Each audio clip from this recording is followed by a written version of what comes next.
नमस्कार दोस्तों। देश के तमाम मीडिया संस्थान, अखबार, चैनल्स हर रोज प्रधानमंत्री मोदी के विज्ञापनों से रंगे और पटे उठते हैं। पोस्टर, बैनर तो आप देखते हैं। बीजेपी की वाहवाही, प्रधानमंत्री मोदी की शान में कसीदे, प्रधानमंत्री मोदी की योजनाएं और प्रधानमंत्री मोदी देश के लिए क्या कुछ कर रहे हैं, हर चैनल पर खबरों की शक्ल में और विज्ञापन की शक्ल में। कई बार जो खबरें होती है समझना आना मुश्किल होता है कि विज्ञापन है, प्रचार है, प्रोपेगेंडा है। लेकिन कांग्रेस का आरोप है कि कांग्रेस पार्टी ने एक विज्ञापन छपाया या छपाने की कोशिश कांग्रेस पार्टी कर रही है। एक विज्ञापन डिजाइन किया जिस विज्ञापन को छापने से देश के ज्यादातर अखबारों ने इनकार कर दिया। स्क्रीन पर मेरे वो विज्ञापन आप देख पा रहे हैं। कल से जयराम रमेश और कांग्रेस पार्टी की तरफ से यह आरोप लगाया जा रहा है कि अखबारों ने, बड़े बड़े अखबारों ने कांग्रेस की तरफ से जो विज्ञापन जारी किया गया है उस विज्ञापन को छापने से इनकार किया है। तो पहले तो कौन अखबार है जो इनकार कर रहे हैं और कौन अखबार है जो छापने की हिम्मत कर रहे हैं, ये भी बड़ी बात है। पता चला कि कुछ दर्जन भर अखबार हैं जो दिल्ली से बाहर के हैं, राज्यों के, शायद उन्होंने छापा है। लेकिन बड़े अखबार अगर विज्ञापन भी नहीं छाप पा रहे हैं तो क्या वजह है? कहीं ऐसा तो नहीं कि इस विज्ञापन में कुछ ऐसा है जिसको छापने से अखबार परहेज कर रहे हैं क्योंकि उन्हें डर है? सुप्रिया अभी वो विज्ञापन दिखा रही है स्क्रीन पर, तो जरा इसको भी समझेंगे कि किसी पार्टी के विज्ञापन को छापने से भी अखबारों को डर लगता है और दूसरी तरफ अखबार और तमाम मीडिया संस्थान मोदी की शान में कसीदे पढ़ते हुए मोदी के लिए मुनादी ब्रिगेड का हिस्सा बनते हैं। ऐसे वक्त में भी जब ईडी और केंद्रीय एजेंसियों पर तमाम तरह के आरोप हैं, विपक्ष के नेताओं को टारगेट करने के आरोप, एक सिटिंग मुख्यमंत्री की गिरफ्तारी के बाद ईडी का हिरासत में लेना और उसके बाद अब रिमांड पर ईडी पूछताछ करेगी। झारखंड के मुख्यमंत्री हेमंत सोरेन की गिरफ्तारी हुई, आप जानते हैं। दर्जनों ईडी के नेता, माफ करें, दर्जनों गठबंधन के नेता ईडी के रडार पर हैं। कब किसकी गिरफ्तारी और कब किसका नंबर आ जाए पता नहीं। और इन सब के बीच इलेक्टोरल बॉन्ड को लेकर तमाम खबरें, इलेक्टोरल बॉन्ड को लेकर वो जानकारियां, वो खुलासे जिससे पता चलता है कि बीजेपी कैसे बीते 7 साल में चुनावी बॉन्ड को भुनाकर, इनकैश करके और तमाम दागदार कंपनियों से हजारों करोड़ का चंदा लेकर बीजेपी कैसे मालामाल हुई। और इन सब के बीच कि कांग्रेस का खाता कैसे फ्रीज हो गया, देश की सबसे बड़ी पार्टी का खाता फ्रीज हो गया कि कांग्रेस नेताओं को, राहुल गांधी और मल्लिकार्जुन खड़गे, सोनिया गांधी को कहना पड़ा कि हमारे पास चुनाव लड़ने के पैसे नहीं है, पोस्टर बैनर छपवाने के पैसे नहीं है, उम्मीदवारों को देने के पैसे नहीं है, हम चुनाव लड़े तो लड़े कैसे? ऐसे बहुत सारे सवाल हैं। उन सवालों के बीच हमारे साथ खास मेहमान हैं सुप्रिया श्रीनेत, जिन्हें आप अलग अलग चैनलों पर देखते हैं, कांग्रेस की फायर ब्रांड प्रवक्ता है। सुप्रिया को मैंने खास तौर से बुलाया, जरा समझे कि इस दौर में चुनाव लड़ना कितना मुश्किल है और ऐसा क्या है इस विज्ञापन में जिसको छपवाने के लिए आप इतना बेचैन है। सुप्रिया, सबसे पहले स्क्रीन पर वो विज्ञापन है, दुनिया का सबसे बड़ा वसूली रैकेट, चंदा दो धंधा लो। और उसके बाद कांग्रेस की तरफ से जो लगातार कहा जा रहा है कि एक भी बड़ा अखबार इस सच को छापने की हिम्मत नहीं जुटा पाया। वजह आप जानते हैं, कांग्रेस का ट्वीट में पढ़ रहा हूं, तानाशाह ने मीडिया को अपना गुलाम बना रखा है। अब मीडिया का एक ही नारा है, खबर वही जिसमें मोदी दिखे सही। तो जरा इसको जस्टिफाई करिए आप। ये विज्ञापन है, ये सीधे सीधे अगर आरोप है तो अखबार वाले सोचेंगे कि हम ये क्यों छापे, क्यों हम ये सिरदर्दी मोल लें और कहीं सरकार और एजेंसियां उनके पीछे न पड़ जाए कि क्यों छाप दिया। आपको और आपके दर्शकों को मेरा नमस्कार अजीत जी। और जो विज्ञापन होता है उसकी इंडेमनिटी, उसका जो लीगैलिटी होती है, उसके अगर उसकी कोई कार्रवाई होती है तो वो विज्ञापनकर्ता पे होता है, वो हम पर होता। ये अज्ञात नाम से तो जा नहीं रहा था, इसके नीचे पूरा पूरा Indian national Congress release by हमारे हाथ के पंजे के साथ जा रहा था। इसमें सिर्फ ये लिखा है, दुनिया का सबसे बड़ा वसूली रैकेट, चंदा दो धंधा लो, 8,252 करोड़ का ये घोटाला है, बदल दो इस बार वसूली की सरकार। मेरा अपना मानना है, न्यूज़पेपर का कोई भी स्टैंड हो सकता है भाई। विज्ञापन तो ये भी छपते हैं ना न्यूज़पेपर में कि भारत बदल गया है, विज्ञापन तो ये भी छपते हैं कि बहुत बढ़िया देश चल रहा है, विकसित भारत की ओर हमें राम राज्य हो रहा है। वो सारे विज्ञापन कैसे छप जाते हैं फिर? क्या उन विज्ञापनों की कुछ कुछ छापने में सच ढूंढा जाता है या नहीं ढूंढा जाता है? मेरा अपना मानना है कि जो ढहता हुआ लोकतंत्र है, जो चरमराता हुआ लोकतंत्र है, उसका ये एक प्रतिबिंब है, उसका ये एक प्रतीक है कि आज मेन स्ट्रीम न्यूज़पेपर्स, मीडिया जिस पर एक्चुअली दारोमदार है सरकार से इस घोटाले पर सवाल पूछने का, वो हेडलाइन और सवाल पूछना तो दूर, वो मीडिया प्रमुख विपक्षीय दल का एक विज्ञापन उस पर नहीं छाप रहा है। आज मीडिया की स्थिति यह है, लोकतंत्र का ऐसा डंका बज रहा है देश में और विदेश में भारत के लोकतंत्र का, कि जिस मीडिया को खड़े होकर बीजेपी से, सरकार से सवाल पूछने चाहिए कि कैसे आपने दागदार फर्म से पैसा लिया, कैसे आप एक पर्टिकुलर व्यक्ति को अरेस्ट करते हैं, वो अप्रूवर बनता है, उसके बीच में 28 करोड़ रुपए आप बॉन्ड लेते हैं जो सीधे सीधे रिश्वत है। ये सवाल का जवाब नहीं पूछा जा रहा है। प्रमुख विपक्षीय दल के विज्ञापन को ही छापने की हिम्मत नहीं दिखाई जा रही है। तो मेरा ये सुप्रिया, जरा इस पर कई सवाल है मेरे, लेकिन जरा ये बताइए कौन कौन से अखबार, आप नाम ले सकती हैं कि कौन कौन से अखबार ने विज्ञापन नहीं छापा, छापने से मना किया तो कोई वजह बताई, और किन किन अखबारों ने विज्ञापन छापा? क्योंकि मेरे सामने जैसे यहां दिल्ली से छपने वाले 12 अखबार मेरे पास है, मैं अखबार बहुत पढ़ता भी हूं और दिल्ली के सारे अखबार में लेता भी, सारे अखबार दिल्ली से छपने वाले मेरे पास है। तो जब मैं कल भी देखा जयराम रमेश का ट्वीट, तो कल भी खोज रहा था कि किस अखबार में छपा है, मुझे नहीं दिखा, दिल्ली में नहीं दिखा। तब ये दिखा कि कुछ ने छापा, तब भी मैंने तलाशा, आज फिर तलाशा, जब मैं कांग्रेस और जयराम रमेश का ट्वीट देख रहा हूं, तो किसने छापा और किसने नहीं छापा और क्या कर नहीं छापा? आप बिल्कुल सही कह रहे हैं। जो आप अखबार आपके हाथ में है वो प्रमुख नेशनल अखबार है और उनमें से एक ने भी नहीं छापा। कुछ ने अपनी विवशता दिखाई कि जो कॉपी है उससे हम अग्री नहीं करते, मतलब वो सरकार को वसूली, सरकार अगर विपक्ष कह रहा है तो वो भी नहीं छापेंगे। आप ये सोचिए कि विपक्ष प्रेस कॉन्फ्रेंस करके कहता है ये वसूली रैकेट चला रहे हैं, वो तो नहीं छापेंगे अखबार वाले। लेकिन जब विपक्ष अखबार में विज्ञापन, अपना पैसा लगाकर विज्ञापन दे रहा है ये कहते हुए, वो भी नहीं छापेंगे। मतलब the kettle and the pot, सब कुछ काला है इसमें। और मैं आपको बिल्कुल बोल सकती हूँ कि जो प्रमुख अखबार है, चाहे वो टाइम्स ऑफ इंडिया हो, चाहे वो नवभारत टाइम्स के नेशनल एडिशन हो, चाहे वो हिंदुस्तान टाइम्स हो, हिंदुस्तान हो, दैनिक भास्कर हो, लोकमत हो, पंजाब केसरी हो, इन्होंने छापने से इनकार किया। ये बड़े अखबार है, इनका मार्केट शेयर कई गुना ज्यादा है बाकी सबसे। कुछ लोगों ने छापा जो रीजनल अखबार थे, हमने जानबूझकर फिर रीजनल में पुश किया क्योंकि लोगों के पास तो बात पहुंचेगी। किसी प्रदेश का प्रमुख अखबार है उसने छापा, किसी और प्रदेश के प्रमुख अखबार ने छापा। लेकिन आपको ये दिखाता है कि डर और भय का जो माहौल है वो सिर्फ कॉर्पोरेट इंडिया पे डराना धमकाना सिर्फ विपक्ष को नहीं, डराया धमकाया तो पूरी तरह से मीडिया को जा रहा है। अच्छा, कुछ नाम तो बता सकती है जिसने छापा, उसका सिर्फ जानकारी के लिए नाम बता सकती है? अगर इसमें मैं बता देती हूँ, नॉन डिस्क्लोजर जैसा कुछ नहीं है तो नहीं, कोई जरूरत नहीं, मैं बता देती हूँ। वो तो अखबार आया ही है, सारी दुनिया देख रही है, मैं आपको बता देती हूँ। लेकिन मैं आपको एक बात कहना चाहती हूँ, मैं मीडिया से आती हूँ और एक एड के लिए अधिकांश मीडिया के लोग अपना बायां हाथ काट के रख दें सामने, ऐसा होता है एड के लिए मारामारी। और वहां पर वो एड जो है छापने से मना किया जा रहा है। आपकी जानकारी के लिए मैं ये बता दूं कि दैनिक सवेरा टाइम्स ने, पुधारी ने, देशदूत ने, हितावदा ने, अजीत समाचार ने, दिव्य हिमाचल ने, दैनिक नवज्योति ने, सीमा संदेश ने, नवभारत एमपी ने, आज ने, डेली एक्सेलसियर ने, डेली तस्कीर ने, डेली उड़ान ने, राष्ट्रदूत ने, राज एक्सप्रेस ने, प्रेमाया ने, संवाद ने, असोमिया प्रतिदिन ने। अच्छा, इतने ने छापे। इसमें कुछ रीजनल लैंग्वेज के भी अखबार है जिन्होंने छापे। चलिए, पंजाबी है इसमें, दिव्य हिमाचल वगैरह, हिमाचल का, इतने छापा है। हाँ हाँ, बाकी ने मना किए, ठीक है।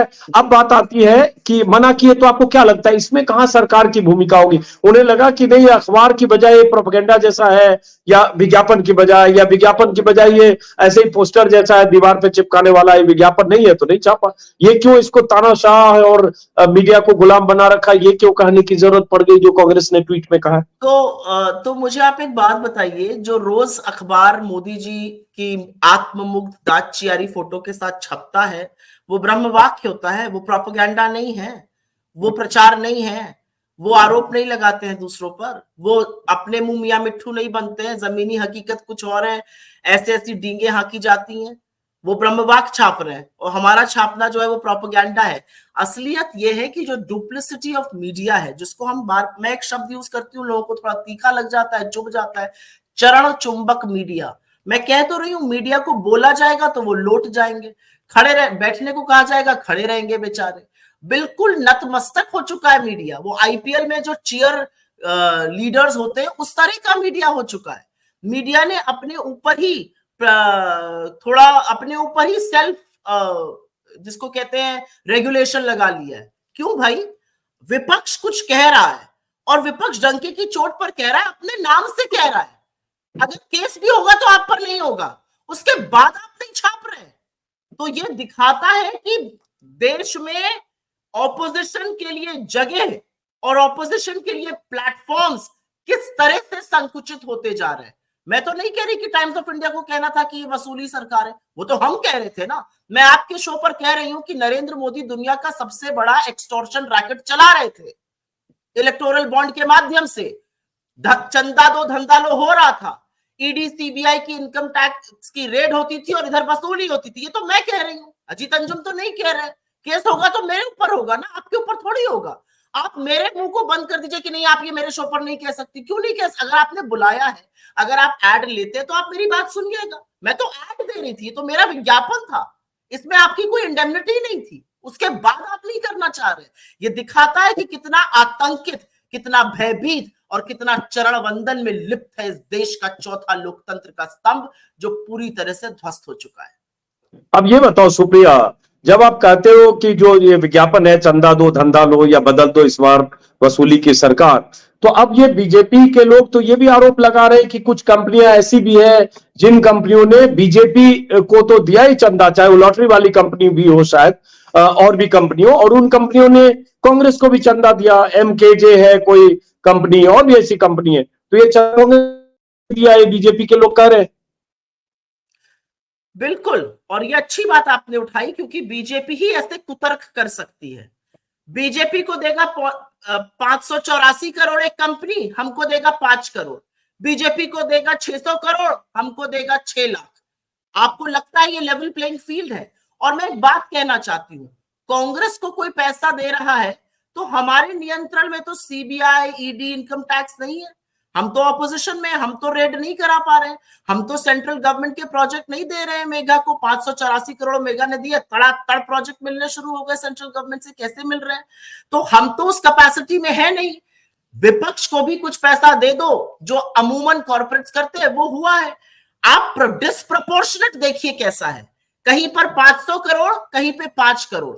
और जब बीजेपी ये कुतर्क करती है, उसका सिर्फ एक जवाब है, एक पैटर्न है, और वो पैटर्न पूरी तरह से उभर के आ गया है। लोगों ने डेट वाइज निकाल दिया है। मैं आपका वक्त भी बर्बाद नहीं करूंगी।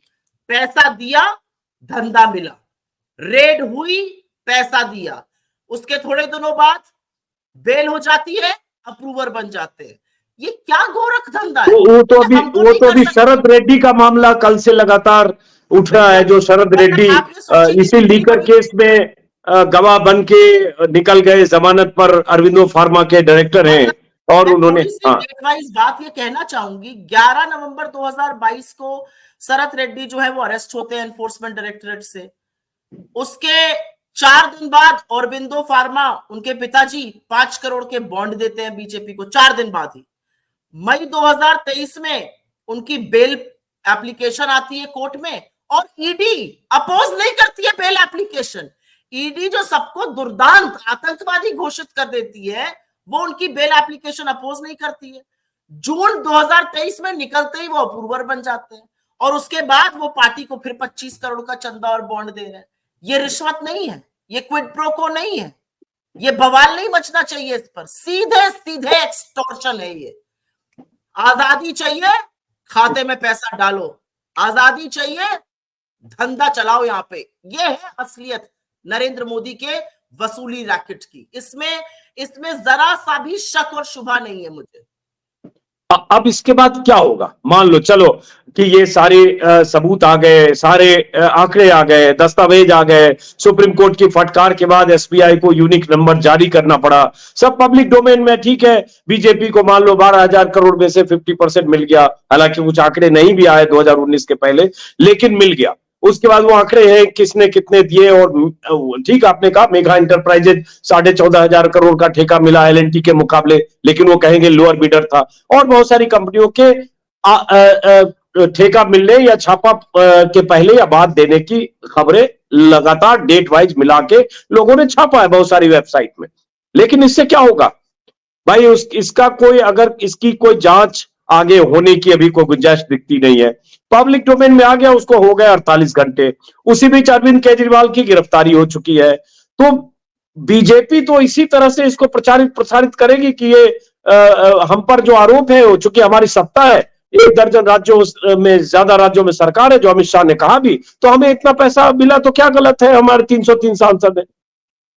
मतलब एक तो इतना बैंकरप्ट आर्ग्यूमेंट जो अमित शाह ने बड़े बड़े एडिटर्स को दिया, और इन एडिटर्स की हैसियत और हिम्मत नहीं थी कि उनसे पलटकर उनको डेटा दिखाकर पूछे ये कर रहे थे आप। ये बड़े बड़े एडिटर्स और एंकर्स दाग चियार की वहां पर जी हजूरी कर रहे थे। अमित शाह ने जब बोला ऐसा एक भी केस नहीं, आप उनको दिखाते डेटा और कहते ये डेट वाइज डेटा है, आपकी ईडी, आपकी इनकम टैक्स, आपकी सीबीआई ने रेड करी, यहाँ तड़ातड़ पैसा मिल रहा था। तो ये दिखाता है नतमस्तक मीडिया। आपने एक सवाल पूछा और वो सवाल जरूरी है पूछना कि इसके बाद क्या होगा, व्हाट नेक्स्ट, इसके बाद क्या? हाँ, हमारा सबसे बड़ी कोशिश ये है कि इस पर एक सुप्रीम कोर्ट मॉनिटर्ड प्रोब होनी चाहिए। इसको हम बहुत सीरियसली देख रहे हैं, इसको हम कंसिडर कर रहे हैं, इसके लिए हम न्यायालय जाने को भी तैयार है, पहली बात। दूसरी बात, आज देश के सामने कलई खुल गई है ना।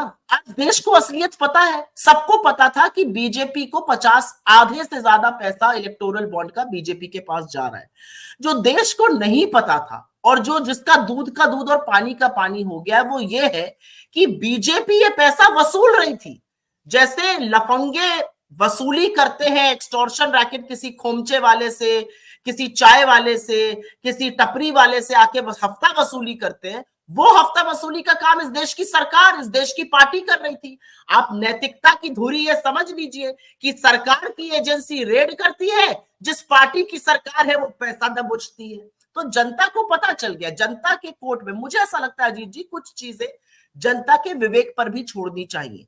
हम बिल्कुल चाहते हैं सुप्रीम कोर्ट मॉनिटर्ड एक प्रोब हो, हम चाहते हैं कि ये और भी बात सार्वजनिक हो, क्योंकि इसमें एक चीज और है और इस बात की बहुत चर्चा नहीं हो रही है, वो कहनी जरूरी है। इस देश के सबसे बड़े सार्वजनिक बैंक ने सुप्रीम कोर्ट को, इस देश के उच्चतम highest court in the land को बोला कि हम ये डेटा 30 जून से पहले देने में असमर्थ है। फटकार पड़ी तो पहले नाम दिए, फटकार पड़ी तो फिर नंबर दिए, फटकार पड़ी तो अब यूनिक नंबर दे दिए। मतलब ये सारा डेटा एसबीआई के पास था। आज सवाल इस बात का भी है कि जिस 58% की share holder government of India है, सरकार एसबीआई का करीब करीब 58% की शेयर होल्डर है, उस एसबीआई को किसने मजबूर किया था कि वो कोर्ट में झूठ बोले, कि वो भ्रमित करे, कि वो बोले कि हम डेटा नहीं दे सकते? क्यों ऐसा किया गया? आखिर कुछ बातों का सच आना जरूरी है कि जब 15 दिन के बाद बॉन्ड एक्सपायर हो जाते हैं तो कैसे विवश किया गया एसबीआई को कि रूल बदल के बीजेपी को बॉन्ड एंड कैश करने दिए गए। एक पत्रकार ने अप्रैल 2018 में बॉन्ड खरीदे, उसका नाम अक्टूबर 2020 में आ रहा है। क्या बाकी डेटा के साथ भी ये हेरा फेरी हुई है? बहुत सारे सवाल है और इन सवालों का जवाब एक सुप्रीम कोर्ट मॉनिटर्ड प्रोब ही दे सकती है। लेकिन जनता की अदालत में, लोगों के सामने, चुनाव के मुहाने पर जब ये देश खड़ा है, तो इस सरकार का भ्रष्टाचार, इस सरकार का वसूली रैकेट पूरी तरह से खुल चुका है। मुझे ऐसा अच्छा सुनिए, अब दो पालू है, माफ करिए, दो पालू मैं काउंटर कर रहा हूं।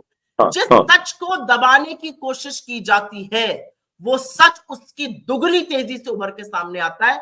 ये लेसन है बीजेपी के लिए। हाँ, अब दो पहलू है। एक तो चुनाव के मुहाने पर है देश, आपने सही कहा, जनता की अदालत में जाएगा। दूसरा, आपने कहा सुप्रीम कोर्ट मॉनिटर जांच। मैंने प्रशांत भूषण से भी बात की थी, इंटरव्यू किया, बहुत सारे लोगों से यही बात कर रहा था, अंजलि भारद्वाज से भी किया, और लोगों से जो एक्टिविस्ट की तरह, जर्नलिस्ट की तरह इस मुद्दे को उठाते रहे कि अब इसके बाद क्या। तो आपने कहा कि हम लोग इसके लिए सुप्रीम कोर्ट मॉनिटर जांच चाहते हैं। मैं एक सवाल इसलिए पूछ रहा हूं कि अभिषेक मनु सिंह भी कांग्रेस के नेता है और सुप्रीम कोर्ट के सीनियर एडवोकेट हैं, और भी कई एडवोकेट हैं जो कांग्रेस के लीडर हैं। क्या कांग्रेस पार्टी एक पार्टी की तरफ से, या कांग्रेस के वो लीडर जो एडवोकेट हैं उनकी तरफ से सुप्रीम कोर्ट में रिट दायर करेगी, याचिका दायर करेगी कि सुप्रीम कोर्ट मॉनिटर जांच होनी चाहिए एसआईटी के जरिए, जो चुनावी बॉन्ड है उसमें जो गड़बड़ियां हुई है, या जो अगर क्विड प्रो को है उसकी? अगले 24 घंटे में आपको पता चल जाएगा कि एज अ पार्टी हम इस पर क्या कर रहे हैं। मुझे लगता है कि यहाँ पर अपनी स्ट्रैटेजी को खोलना ठीक नहीं रहेगा, लेकिन एज अ पार्टी हम कोर्ट में इस पर एक्शन की गुहार लगाएंगे। मतलब आप एक बात आपसे और कहना चाहती हूँ, सॉरी आप बोलिए। आप बोलो। नहीं नहीं, प्लीज प्लीज प्लीज। मैं एक बात आपसे और कहना चाहती हूँ, बहुत डिस्कशन हो रहा है ईडी रेड का, बहुत डिस्कशन हो रहा है अरेस्ट का, बहुत डिस्कशन हो रहा है इलेक्टोरल बॉन्ड का। आप एक पैटर्न देखिए, और वो पैटर्न देखना जरूरी है। सुप्रीम कोर्ट कहता है इलेक्शन कमिश्नर्स जो हैं वो सुप्रीम कोर्ट के जज, ऑपोजिशन के लीडर और प्रधानमंत्री तय करेंगे। उसको लॉ से निगेट किया जाता है। सुप्रीम कोर्ट जब तक एसबीआई को विवश नहीं करता है, इलेक्टोरल बॉन्ड को छुपाने का हर प्रयास, भरसक कोशिश की जाती है। हर रेड विपक्ष के नेताओं पर होती है। हर रेड के पहले एक आतंकी माहौल बनाया जाता है। आज इस देश में दो दो चुने हुए मुख्यमंत्रियों को जेल में जबरन डाल दिया गया है। चुनाव के जस्ट पहले बिहार में सरकार को बदलने का काम किया गया, लालू जी की सरकार को, तेजस्वी जी की सरकार को गिराने का और नीतीश जी को अपने कैंप में ले जाने का काम किया गया। और उसके बाद प्रमुख विपक्षीय दल की फंडिंग पर आपने रोक लगा दी। और यह बात कहनी जरूरी है, यह बात इसलिए कहनी जरूरी है कि कोई भी विपक्षी दल जब लड़ाई लड़ता है तो उसमें संसाधन लगते हैं, उसमें पैसा लगता है, उसमें धन लगता है। आज अगर मुझे एक रैली को एड्रेस करने जाना है या मेरे नेताओं को जाना है तो आवागमन का साधन चाहिए, रैली को ऑर्गेनाइज करने का पैसा चाहिए, प्रचार प्रसार के लिए चाहिए। मुझसे बहुत सारे लोग कहते हैं बीजेपी के बड़े ऐड आ रहे हैं। हाँ, बीजेपी के पास शायद भगवान जितना पैसा छाप ना सके उससे ज्यादा पैसा है, तो वो खर्च कर रहे हैं पानी की तरह। आप सिर्फ सुबह से अपनी दिनचर्या देख लीजिए। आपने अभी कुछ अखबार दिखाए थे, उन अखबारों को पलटिए, सिर्फ और सिर्फ आत्ममुग्ध इस देश के प्रधानमंत्री की तस्वीरें पन्ने दर पन्ने दर पन्ने ऐड पर नजर आती हैं। रेडियो ऑन कर दीजिए, मित्रों ही सुनाई देता है, मित्रों मित्रों करके कान पक जाते हैं। टीवी ऑन करिए, वो चरण वंदन सुनाई देता है कि क्या भाजपाई प्रवक्ता करेंगे। एंकर लोग ऐसे चरण चुंबक बने हुए हैं, एड पर एड वहां चल रहा है। चले जाइए कनॉट प्लेस, बड़ी बड़ी होर्डिंग लगी हैं। बच्चे जाते हैं वहां पर खेलने के लिए, पार्क के बाहर होर्डिंग लग जाती है। उसके बाद आ जाइए, कोई, मैं देख रही थी कल कनॉट प्लेस में, हम कहीं पे खड़े थे, यूरिनल के बाहर भी मोदी जी नजर आ रहे हैं। मतलब हर जगह जित देखूं तो जुपाऊं वाला हाल है। और ऐसे में देश के प्रमुख विपक्षी दल का पैसा ही आपने बंद कर दिया। तो मुझे ऐसा लगता है कि अगर लोकतंत्र का डंका इससे ज्यादा कभी बचाओ तो बताइएगा। और एक मैं थोड़ी सी कंट्रोवर्शियल बात यहां पे कहना चाहती हूँ। इमरजेंसी को बड़ा याद करते हैं भाजपाई। मेरे तो नेता ने कह दिया वो गलती थी लोकतंत्र में, तो मुझे कहने में कोई गुरेज नहीं है कि हाँ वो गलत था, वो एक गलती हुई, लेकिन उसका तुरंत सुधार हुआ। आज ये जो अखबार विज्ञापन नहीं छाप रहे हैं, ये किस इमरजेंसी के तहत हो रहा है, ये किस रूल के तहत हो रहा है, ये किस डर, ये किस आतंक के तहत हो रहा है, ये भी तो पता चले। वो अखबार इसलिए विज्ञापन नहीं छाप रहे हैं क्योंकि बड़े बड़े कई अखबार, सबके अपने बिजनेस इंटरेस्ट भी होते हैं। लेकिन हाँ, वो जो 1 दर्जन से ज्यादा अखबारों के नाम लिए जिन्होंने विज्ञापन छापे। अब बात आते, चूंकि सुप्रिया, आपने खाते फ्रीज करने की बात अभी 3 दिन पहले राहुल गांधी, सोनिया गांधी, मल्लिकार्जुन खड़गे, कांग्रेस नेताओं ने भी किया था। तो भाई चुनाव के समय खाते फ्रीज होना, उसकी मुश्किल तो जाहिर है कांग्रेस फेस कर रही होगी। लेकिन बीजेपी के नेताओं ने उसी दिन शाम को प्रेस कॉन्फ्रेंस में कहा कि अगर खातों में कुछ इरेगुलरिटीज है, कुछ 14 लाख कुछ हजार कैश जमा कर दिए गए जो 20,000 से ऊपर की लिमिट नहीं होनी चाहिए, उसके बाद टैक्स रिटर्न भरने में जो मियाद थी उसको वायलेट किया, तो 2 ऐसा वायलेशन था जिसकी वजह से इनकम टैक्स ने कार्रवाई की। इसमें मोदी जी कहां से आ गए?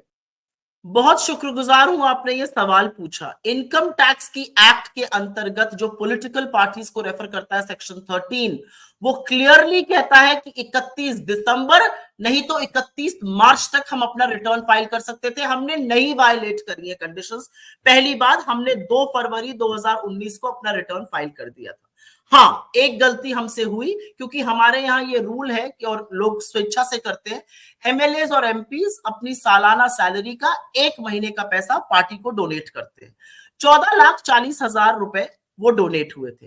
14,40,000 रुपए जब डोनेट हुए थे, वो हमने एक त्रुटि हुई थी, उस पर इनकम टैक्स ने सवाल उठाया। तो हमने कहा ठीक है, आप 14,40,000 पर 30% के हिसाब से इनकम टैक्स ले लीजिए, करीब 5 लाख बनता था। उन्होंने मना कर दिया। उन्होंने कहा नहीं, आपकी पूरी साल की इनकम पे होगा। ठीक है, हमारे पूरी साल वित्तीय वर्ष 2018 की इनकम 199 करोड़ थी, 199 करोड़, और 199 करोड़ में इनकम थी 197.5 करोड़, 197 करोड़ 50 लाख रुपए हमारा खर्च था। तो हमारी नेट इनकम 1.5 करोड़ रुपए थी उस साल की। तो हमने कहा ठीक है, आप इस पे 30% ले लीजिए।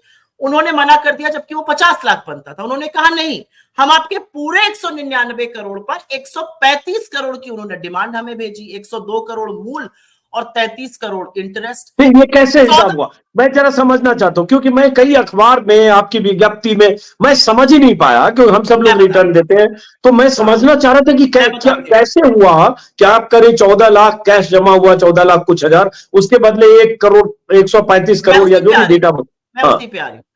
हमने 14,40,000 कैश जमा किया और उनका सबका ब्यौरा with pan numbers, address, name, सब कुछ दिया। तो पहला हमने ये काम किया। 14,40,000 हमसे गलती हुई। हमने डेट लाइन ब्रीच नहीं करी है, क्योंकि हमारे पास 31 मार्च तक का भी वक्त होता है एज अ पॉलिटिकल पार्टी।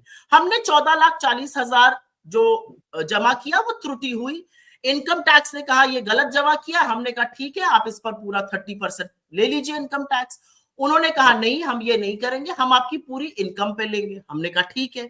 उस साल की कांग्रेस की पूरी जो रिसीट्स होती हैं वो 199 करोड़ थी, ठीक है, 199 समझ गया। करोड़। उस साल का हमारा खर्चा 197 करोड़ 50 लाख का, 197.5 करोड़। तो हमारी नेट इनकम पर ही टैक्स लगता है। हमारी नेट इनकम जो थी वो 1.5 करोड़ रुपए थी। तो हमने मन महसूस किया कि चलिए आप 1.5 करोड़ पे 30% ले लीजिए, करीब 50 लाख रुपए बन जाता है। उन्होंने उससे भी इनकार किया। उन्होंने कहा नहीं, हम 199 करोड़ पे 30% टैक्स लगाएंगे। तो 30% टैक्स के हिसाब से करीब 102 करोड़ टैक्स बना और 33 करोड़ का उन्होंने इंटरेस्ट लगाया। तो 135 करोड़ की उन्होंने हमें डिमांड भेजी। अब मजे की बात यह है और सवाल भी इस बात का उठता है कि अमूमन अगर मेरा आपका किसी का भी इनकम टैक्स असेसमेंट में मिसमैच होता है और केस चलता है, तो इनकम टैक्स एक्ट ये प्रोविजन करता है कि आप डिमांड का 20% जमा करा दीजिए, 20% जमा कराइए और केस लड़िए। तो हमने कहा हम 27 करोड़ जमा करने को तैयार है, हम उसके बाद केस लड़ेंगे। उन्होंने कहा नहीं, हम आपसे पूरा वसूलेंगे। लेकिन 2021 के बाद 2024 तक वो चुप रहे। उन्होंने हमसे कोई वसूली नहीं करी। उन्होंने हमें कोई डिमांड नोटिस भी नहीं भेजी। उसके बाद उन्होंने सीधे फरवरी 2024 में, चुनाव के 2 महीने पहले, हमारे बैंक अकाउंट से बिना हमें नोटिस भेजे पहले 69 करोड़ और उसके बाद 49 करोड़, करीब 115 करोड़ रुपए हमारे निकाल लिए। तो ये जबरन जो हड़प गया पैसा, उसका हमें इल्म ही नहीं था, हमें बताया ही नहीं गया। इनकम टैक्स डिपार्टमेंट ने सीधे हमारे अकाउंट्स को लिखा और अकाउंट से वो पैसा निकाला। अब मैं आपको थोड़ा सा बता देती हूँ कि फ्रीजिंग का क्या मतलब होता है। हमारे मान लीजिए 12 अकाउंट को उन्होंने लिखा। हमारे 12 अकाउंट में तो 135 करोड़ रुपए था नहीं। हमारे किसी अकाउंट में 10 करोड़ था, किसी में 20 करोड़ था, किसी में 15 करोड़ था। लेकिन जब आपने बैंक को लिखा और आपने बैंक को लिखकर ये कहा कि हमें 135 करोड़ की रिकवरी करनी है, तो जिस बैंक के पास जितना पैसा था उन्होंने वो फ्रीज कर दिया। तो हमारे पास अब कोई चारा ही नहीं बचा, क्योंकि हम अपने किसी बैंक खाते से पैसा ही नहीं निकाल सकते। जिसमें ज्यादा था वहां से आपने जबरन 115 करोड़ निकाल लिया। अमूमन जो है, जो इनकम टैक्स एक्ट का प्रोविजन है रूल के तहत, अगर आप कभी केस चलेगा इनकम टैक्स डिपार्टमेंट में और वो न्यायालय में जाएगा, तो आप 20% जमा करते हैं और केस लड़ते हैं। 27 करोड़ रुपए हम जमा करते और केस लड़ते। इन्होंने हमें वो क्यों नहीं करने दिया? ये कहते हैं हम लोग कोई खास नहीं है। बिल्कुल खास नहीं है, हम बिल्कुल आम जनता है। हम आम जनता के पैसों से राजनीति करते हैं, हम लोगों की डोनेशन से राजनीति करते हैं। एनएसयूआई और आईवाईसी के अकाउंट फ्रीज कर दिए गए, बच्चों ने अपने पॉकेट मनी दिया था वहां पर, छात्र छात्राओं ने, हम उसकी राजनीति करते हैं। हमारे पास कोई धन्ना से उठा के हमें पैसा नहीं दे रहा है।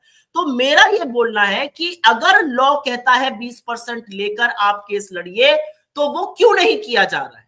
आज सवाल इस बात का है, हमारे लिए अलग से रूल क्यों बनाया जा रहा है? अब मैं समझना चाह रहा हूं, जैसे उस दिन प्रेस कॉन्फ्रेंस जो 4 दिन पहले हुई राहुल गांधी, सोनिया गांधी और खड़गे की, अजय माकन भी थे, उस दिन ये कहा गया कि 115 करोड़ रिकवर कर लिया, मतलब हमारे खाते से ट्रांसफर कर लिया, सरकार के खाते में चला गया जबरन, जो प्रेस कॉन्फ्रेंस में कहा जाता था। दूसरा कि 200 कुछ करोड़, 220 करोड़ या समथिंग कुछ ऐसा कि हम, हाँ वो जरा नहीं कहा गया कि 220 करोड़ या कुछ फ्रीज किया। वो थोड़ा मैं समझने के लिए, मैं भी समझूं, लोग भी समझे, इसलिए मैं पूछ रहा हूं, वो 220 करोड़ या 15 करोड़ वो क्या आंकड़ा है? हाँ, हमारे पास डिमांड आई थी 135 करोड़ की। मैंने आपको बताया 102 समझ गए, 33 करोड़ इंटरेस्ट था।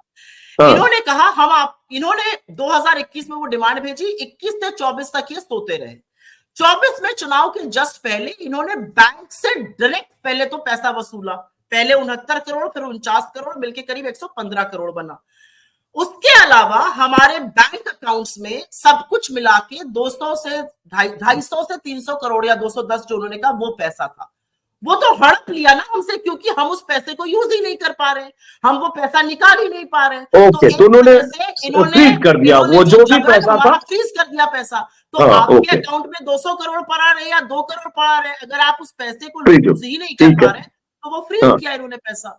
अब फिर नेक्स्ट सवाल है कि फिर आप अपील में गए होंगे, ट्रिब्यूनल में गए होंगे, कमिश्नर लेवल पे, जहां भी जो भी, तो कहीं से रिलीफ क्यों नहीं मिला इसमें? अच्छी बात आपने पूछी। और नेक्स्ट स्टेप इसका क्या है? हाँ, ये सवाल भारतीय जनता पार्टी भी पूछ रही है और यही सवाल भारतीय जनता पार्टी पूछकर भ्रम भी फैला रही है। देखिए, दो चीजें यहां पर हो रही है और आपके दर्शकों को समझनी जरूरी है। एक असेसमेंट ऑर्डर है जिस पर वो कह रहे हैं कि हमें एग्जेम्पशन ही नहीं मिलना चाहिए। पॉलिटिकल पार्टी को एग्जेम्पशन मिलता है इनकम टैक्स से, हर पार्टी को मिलता है। असेसमेंट ऑर्डर कहता है हमें एग्जेम्पशन ही नहीं मिलना चाहिए। और दूसरा डिमांड है, दो अलग अलग नोटिसेस, दो अलग अलग केस हैं। ये दोनों को मिलाकर भ्रमित करने का काम करते हैं। देखिए, मैं किसी के ऊपर आक्षेप नहीं लगाना चाहती हूं, लेकिन आईटीएटी हो गया या सीआईटी हो गया, इसमें बाबू ही बैठते हैं, इसमें सरकार के अपॉइंटेड सीए ही रहते हैं। तो मुझे इनके अंदर कोई भी जरा सा भी रत्ती भर विश्वास नहीं है। मुझे इस देश के संवैधानिक न्यायालयों पर, कॉन्स्टिट्यूशनल कोर्ट्स पर पूरा यकीन है, पूरा विश्वास है। और मुझे पूरा विश्वास है कि इस देश का सुप्रीम कोर्ट हमें राहत जरूर देगा। इसलिए विश्वास है क्योंकि अगर मुख्य विपक्षी दल को आप पाई पाई के लिए मोहताज करेंगे तो इस देश का level playing field, fair and free चुनाव कैसे होगा, इस बात पर भी चर्चा करनी जरूरी हो जाएगी। तो क्या ये सुप्रीम कोर्ट में मामला है, क्या स्टेटस है इसका? सबसे पहले तो भाजपा भ्रमित करती है, तो मैं बता दूं कि इवन असेसमेंट ऑर्डर का जो केस है वो भी सीआईटी के सामने, वो भी दिल्ली हाई कोर्ट में आने वाला है और हम उच्चतम न्यायालय इस एक्शन के खिलाफ जरूर जा रहे हैं। हमारी तारीख शायद 1 अप्रैल की है। चलिए, अब नेक्स्ट, अब इसके बाद अगर प्रेस कॉन्फ्रेंस में राहुल गांधी और खड़गे को कहना पड़े कि हमारे पास पोस्टर बैनर छपवाने के लिए पैसे नहीं है, चुनाव लड़ने के लिए पैसे नहीं है, उम्मीदवार को लड़ाने के लिए पैसे नहीं है, क्योंकि खाते सारे फ्रीज है, जो आपने पूरी बात विस्तार से बताई, बहुत सारा कंफ्यूजन था, पूरी प्रेस कॉन्फ्रेंस मैंने सुनी तब भी कंफ्यूजन था कि कैसे हो रहा, कहां से आंकड़ा इतना आके इतना हो रहा। लेकिन आपकी बात से अब मुझे क्लैरिटी के साथ समझ में आ गया और दर्शकों को भी आएगा। लेकिन अब उसके बाद फिर नेक्स्ट, अब चुनाव है, 4 हफ्ते बाद पहले दौर का चुनाव है, तो चुनाव लड़ने के लिए तो बहुत पैसे की जरूरत होती है। तो क्या इंतजाम है वहां? तो देखिए, यहाँ हजारों करोड़ का बॉन्ड है, आपके पास जो है वो भी फ्रीज है। हमारे पास जनशक्ति है। ये जो आसुरी शक्तियां हैं, इनसे जनशक्ति ही लड़ेगी। हमारे पास लोग हैं और हमारा प्रेस कॉन्फ्रेंस करने का भी ये मकसद था कि हम लोगों को ये मैसेज दें और लोगों तक ये बात पहुंचे कि आखिर हो क्या रहा है इस देश में। चुनाव के जस्ट पहले मुख्यमंत्रियों की गिरफ्तारी हो रही है, चुनाव के जस्ट पहले रेड हो रही है, चुनाव के जस्ट पहले पैसा फ्रीज किया जा रहा है। मैंने कल कहीं पर पढ़ा और सुना कि शायद सीपीआईएम के साथ भी ऐसा कुछ किया जा रहा है, उनका भी पैसा फ्रीज किया जा रहा है। तो चुनाव लड़ने के पहले ऐसा क्यों किया जा रहा है, ये लोगों को समझ में आना चाहिए। और मुझे ऐसा लगता है कि लोग जो हैं वो इस देश के विवेक पर मुझे बड़ा भरोसा है। हम इनकी तरह हजारों करोड़ रुपए तो नहीं फूंक सकते, लेकिन मुझे पूरा विश्वास है कि हमारे जो कैंडिडेट्स हैं वो एक अच्छा चुनाव लड़ेंगे, अपना प्रचार प्रसार करेंगे, जितना हो सकता है, जहां से बन पड़ता है कांग्रेस भी करेगी। लेकिन इस देश को यह समझना जरूरी है कि चुनाव किस परिवेश में हो रहा है और 2024 के बाद की तस्वीर क्या हो सकती है। अब यहाँ एक सवाल है सुप्रिया, पहले तो आपके पास 10 मिनट टाइम है ना, तो मैं 3-4 सवाल 10 मिनट अभी 10 मिनट के बाद निकल जाऊंगी। एग्जैक्टली 10 मिनट में खत्म करता हूं। अब सवाल यह है कि चुनाव में बिल्कुल वक्त नहीं है, बिल्कुल वक्त नहीं है, मतलब सब कुछ एकदम सामने सिर पर है कहें तो विपक्ष की वैसी तैयारी नहीं दिख रही है, ऐसा बहुत सारे लोगों को लगता है।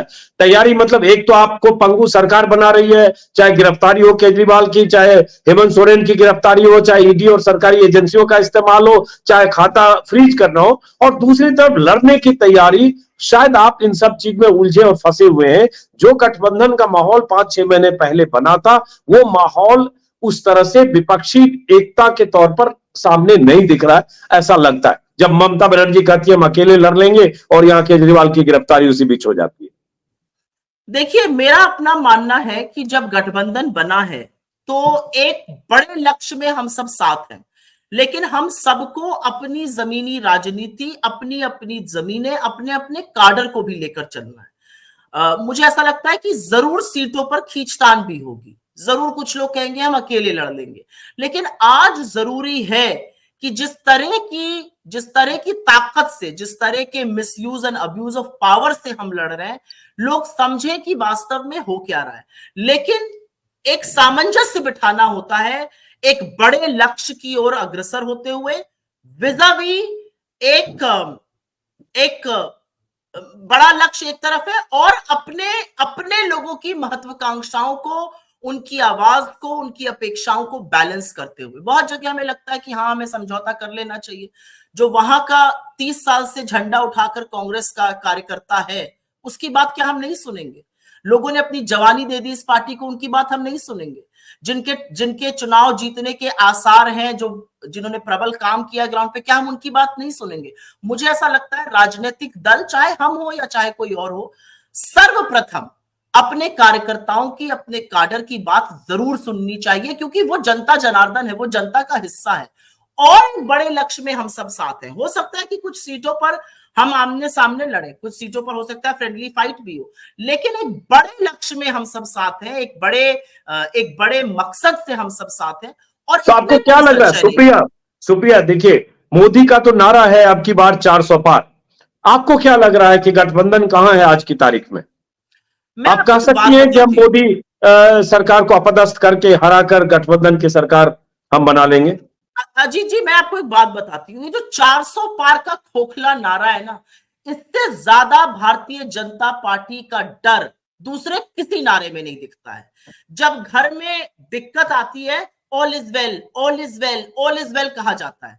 घर में पैसा नहीं होता तो कहा जाता है अरे खर्चा करो, मैं हूं ना। इसी तरह से इनको पता है 150 से 200 के बीच में सिमटने वाले हैं 400 पार, 400 पार। मेरा तो अपना मानना है 400 पेट्रोल का नारा था, 400 पार पेट्रोल को कराने की बात हो रही थी, सीटों में जबरदस्ती उलझा दिया गया। लेकिन सीटों पर भी जब आपको संशय होता है तो आप बड़ी बड़ी डींगे हाँकते हैं।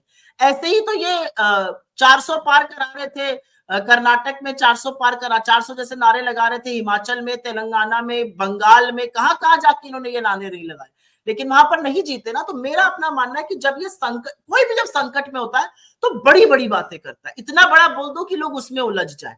लेकिन 400 आ कहां से रहे? 400 सीटों पे भाजपा चुनाव लड़ रही है, सवाल इस बात का है। चलिए, इस पर हम फिर कभी बात करेंगे। एक सवाल अब आखिर में कि जब से केजरीवाल की गिरफ्तारी हुई परसों रात से लगातार कांग्रेस के कुछ प्रवक्ताओं के, नेताओं के बयान बीजेपी वायरल कर रही है, जिसमें अजय माकन भी हैं और बीजेपी के, कांग्रेस के कई नेता, सीनियर लीडर भी हैं, जो जिनके, आपका भी है, मैंने देखा नहीं, आपका भी होगा, अलका लांबा का भी है, जिसमें अजय माकन का मैंने खासतौर से सुना, जिसमें साफ साफ पूरा शराब घोटाले की व्याख्या करते हुए बता रहे ओपन और शट केस है। तो फिर ये बात उठती है कि पहले आप कह रहे थे ओपन शट केस है 1 साल पहले, और आज कह रहे हैं कि ये विपक्ष पर हमला है। तो बीजेपी यही कह रही है कि आप देखो ये इनका दो मुंहापन है। ये बीजेपी का दिमागी और नैतिक दिवालियापन दिखाता है। मैं आपको बताती हूं क्यों। जब शराब के घोटाले का मामला सामने आया, उसकी ओरिजिनल शिकायतकर्ता कांग्रेस पार्टी है। 7 सांसद भारतीय जनता पार्टी के दिल्ली में है, 8 विधायक असेंबली में है, तमामों काउंसलर थे। मुंह पर पट्टी और मुंह पे दही और आंख पे पट्टी बांधकर बैठने का काम भारतीय जनता पार्टी ने तब किया था। एक शब्द की चू नहीं करी थी, उसमें कांग्रेस ने बोला था। हमारा मानना है एजेंसीज निष्पक्ष प्रोब करें। टाइमिंग बहुत बड़ी बात है यहां पर। अगर एजेंसी ने ये कार्य जो था 3 साल पहले किया होता तो शायद इतनी हाई तो ना मचती।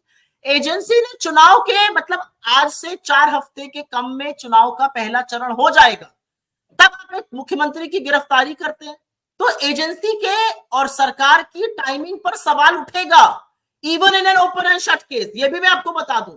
मैं सिर्फ यहां पर एक बात कहना चाहती हूं और वो कहनी जरूरी है। मेरा और आपका कोई झगड़ा हो जाए अजीत जी, आप 2 महीने चुप रहिए, 2 महीने बाद जब मुझे चुनाव में वोट देने जाना हो जिस दिन, उस दिन आप जाके मेरे खिलाफ एफआईआर कर दीजिए, पुलिस आके मुझे गिरफ्तार कर ले, तो आपकी टाइमिंग पर और आपकी नियत पर सवाल उठ जाएगा। अगर आपकी नीयत साफ होती, अगर आप वाकई में एक्ट कर रहे होते तो आप पहले कर लेते। 3 महीने पहले आपने क्यों नहीं किया? आप चुनाव के पहले, मतलब आप करीब 3 महीने पहले अगर गिरफ्तारी हो जाती केजरीवाल की तो आप लोग को एतराज नहीं होता। मैं ये नहीं कह रही हूं, मैं ये कह रही हूं टाइमिंग लीगैलिटी और प्रॉपराइटी दिखाता है। लीगैलिटी और प्रॉपराइटी ये है कि एजेंसी से जांच नहीं कराई जा रही है, एजेंसी से विपक्ष को आतंकित किया जा रहा है। अगर ईडी, सीबीआई, इनकम टैक्स जांच करे ना, सबके खिलाफ जांच करे, निष्पक्ष जांच करे, बुलाइए सवाल के लिए, करिए अरेस्ट, लेकिन एजेंसीज ये नहीं कर रही है। एजेंसीज भाजपा का फ्रंटल बनकर, भाजपा की वेपन्स ऑफ मास डिस्ट्रैक्शन बनकर लोगों को भ्रमित करने का, लोगों को आतंकित करने का, लोगों को परेशान करने का काम कर रही है। इसलिए सवाल जरूर उठेगा। चलिए, बहुत बहुत शुक्रिया। इस पर बहुत सारी बातें अब लगातार चुनाव के पहले होती रहेगी। बहुत बहुत शुक्रिया सुप्रिया सुरे इस बातचीत में शामिल होने के लिए। नमस्कार, और दर्शकों का भी बहुत बहुत शुक्रिया। नमस्कार।